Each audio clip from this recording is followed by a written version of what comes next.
Assalamualaikum warahmatullahi wabarakatuh. Sahabat pelita hidayah yang budiman, tipu daya setan itu memang lemah kok.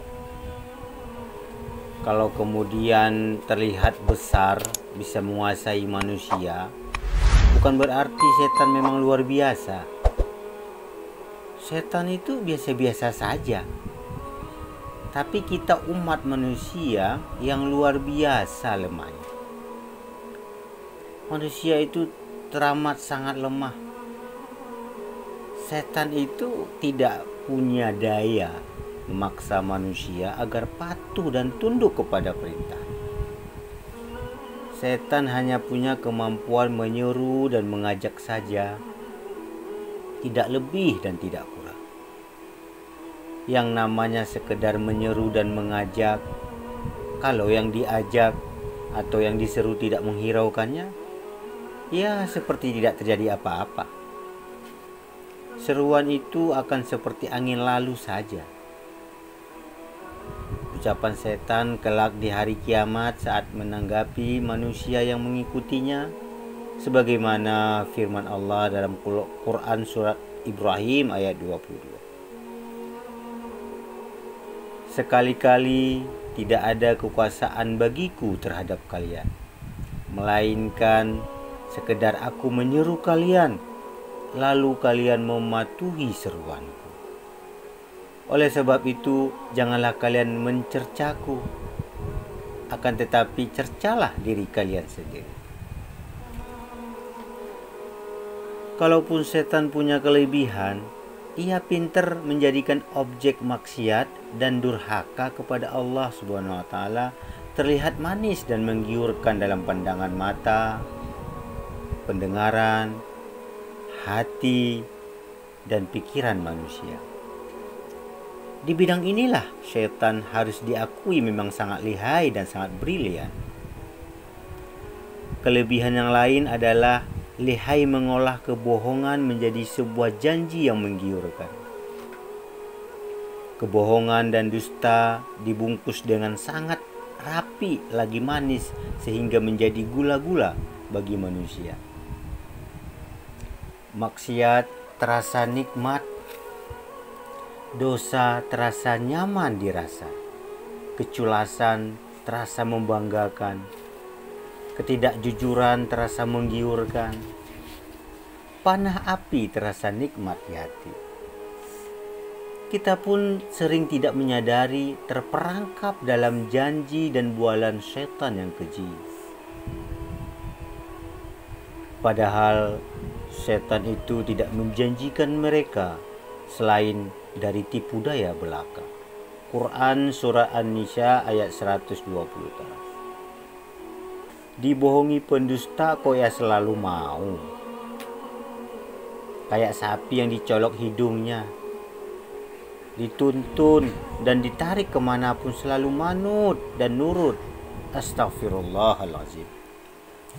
Andai kata manusia seperti kita ini tidak memperturutkan nafsu dalam diri, andai kata kita bisa mengendalikan nafsu sesuai dengan petunjuk Allah dan Rasulnya, pastilah setan tidak berdaya apa-apa. Setan pasti akan gigit jari tanpa hasil saat memperdaya kita. Setan pun akan dibuat frustasi setelah menghadapi kegagalan demi kegagalan dalam usaha mengendalikan nafsu kita. Hanya sayangnya kita tidak seperti itu. Yang terjadi justru sebaliknya. Kita selalu memberi ruang dan kesempatan kepada nafsu untuk memimpin akal dan hati. Jadilah nafsu sebagai pintu utama masuknya setan ke dalam diri. Akibatnya mudah ditebak. Sikap, perbuatan, gerak hati, dan pikiran selalu dikendalikan oleh kemauan nafsu. Benar saja adanya. Tanpa disadari, siang dan malam kita selalu menuruti perintah nafsu. Padahal Allah telah memperingatkan dalam firman-Nya dalam surah Asy-Sya'ad ayat 26. janganlah kamu mengikuti hawa nafsu. Lihat pada kasus ini, Allah memerintahkan kita mengendalikan nafsu dalam urusan makan dan minum. Makan dan minumlah dan janganlah berlebih-lebihan. Quran surat Al-A'raf ayat 32. Tapi apa yang terjadi pada kebanyakan di antara kita? Justru berlebihan dalam urusan makan dan minum. Setiap saat perut ini selalu terisi penuh dengan aneka jenis makanan dan minuman. Lihat pula Allah memerintahkan kita untuk mengendalikan nafsu syahwat dengan jalan tidak mendekati perbuatan zina. Dan janganlah kamu mendekati zina. Sesungguhnya zina itu perbuatan yang keji dan suatu jalan yang buruk. Quran surah Al-Isra ayat 32. Tapi kita justru sangat rajin melanggar perintah Allah itu. Menyaksikan tayangan acara televisi yang buka-bukaan malah merupakan hobi. Memandang lawan jenis yang cantik dan ganteng malah jadi kegemaran. Padahal yang demikian itu adalah zina mata yang boleh jadi menjadi pintu masuknya zina yang lebih besar. Na'udzubillah min dzalik. Allah memerintahkan kita untuk mengendalikan nafsu dalam urusan harta benda agar tidak berlebihan mencintai. Tapi apa yang terjadi pada kebanyakan di antara kita? Harta benda hampir-hampir dijadikan berhala dalam kehidupan. Untuk sekedar memperoleh harta benda tersebut, bersedia melakukan apa saja. Berbuat nista sekalipun siap dilakukan. Korupsi, manipulasi, suap menyuap, mengurangi timbangan, dan sejenisnya. Firman Allah dalam surah Al-Fajr ayat 20. Dan kamu mencintai harta benda dengan kecintaan yang berlebihan. Akibat yang paling mengenaskan bila nafsu terus-menerus dijadikan kendaraan oleh syaitan adalah matinya hati. Ketika hati mati, maka kehidupan sesungguhnya sudah selesai bagi dirinya.